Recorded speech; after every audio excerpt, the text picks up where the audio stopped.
Asante kwako unayefuatilia kazi zangu. Unaweza niita Aidan Johansen. Bado tuko kwenye mwendelezo wa pale tulipoishia. Tulipoona kwamba Mungu kama laana. Na leo nataka nikueleze, nikushauri au nikupe maelekezo kuhusu hayo yote tuliyoongelea. Na leo tunaendelea katika sehemu ya pili. Leo tutaanzia pale katika kutii. Na nikueleze kuna laana zaidi ya moja katika suala la kutotii. Mungu aliweza kuzitoa laana 12 kwa wale wote ambao hawakutii neno lake.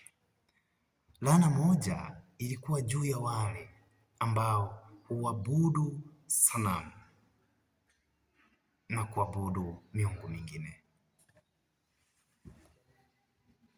Kuabudu sanamu na kuabudu miungu mingine. Kama tunavyojua, Mungu ni mmoja tu, lakini wanadamu tumejitengenezea miungu ambato tuko tunatuabudu. Hiyo kuna laana juu ya hao watu ambao wanafanya kazi hiyo. Namba 2, kuna laana juu ya wale ambao hawaheshimu wazazi wao. Wale waliokosa heshima, waliokosa utu, waliokosa nidhamu kwa wazazi wao. Tena wao wamefungiwa kwenye laana fulani. Kama tunavyojua, kuna amri ya kwamba tuwaheshimu wazazi wetu, na ndipo baraka za dunia zimejifunga.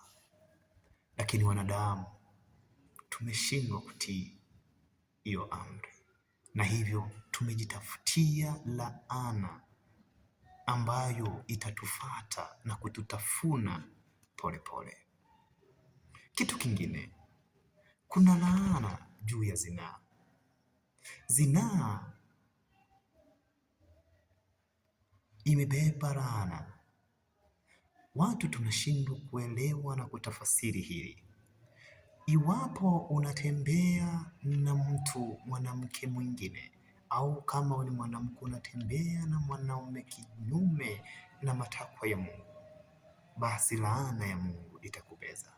Maana ukibeba laana ya yule mwanamume au utabeba laana ya mwanamke, kwa sababu nyote mtakuwa mmeunganika katika kitu kimoja, kama Biblia inapotueleza. Hivyo tukiepukana na hili, tunaweza kururuka na kuvuka hii hatua ya kubeba laana katika hali hii. Kinachofuata ni kutotenda haki. Iwapo tunapaswa kutenda haki, nalo lina adhabu yake. Wenye mamlaka, kama wewe uko juu ya mtu, uko chini ya mtu, wewe ni mama, wewe ni baba, wewe ni mzazi yoyote, au mama au kijana, tutende haki ili tusije tukazibeba laana za Mungu. Namba 4, kujitegemea.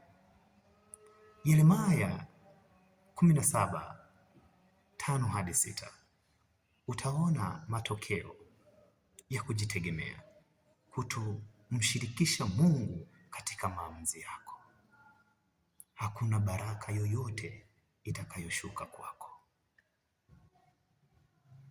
Kitu kingine ambacho naweza kugusia ni kwamba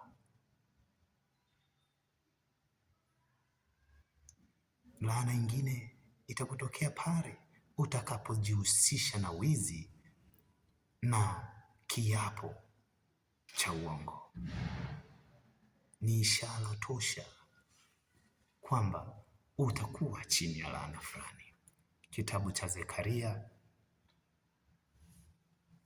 5:51-4, 5:1-4, utaweza kuyapata hayo. Kiapo cha uongo. Wengi tunaapa, lakini viapo vyetu muda mwingine hatuvitimizi, viapo vya uongo, basi ndugu yangu, utakuwa unajitega na unajiroga mwenyewe. Tumeona aina ya kwanza, Mungu kama chanzo cha laana.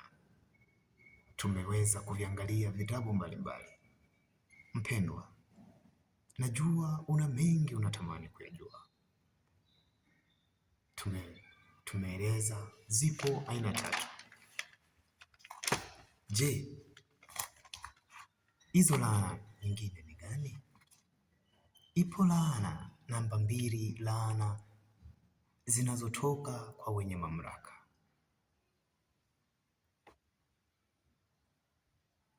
Tutaongozwa na kitabu cha Yoshua 6 mstari wa 26.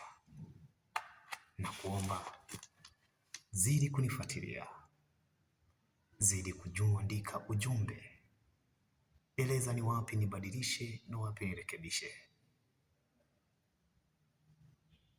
Subscribe na fuatilia channel yangu ya iJoh katika YouTube channel, na tutazidi kubarikiwa pamoja na Mungu atatuinua. Usikose katika hatua inayofuata.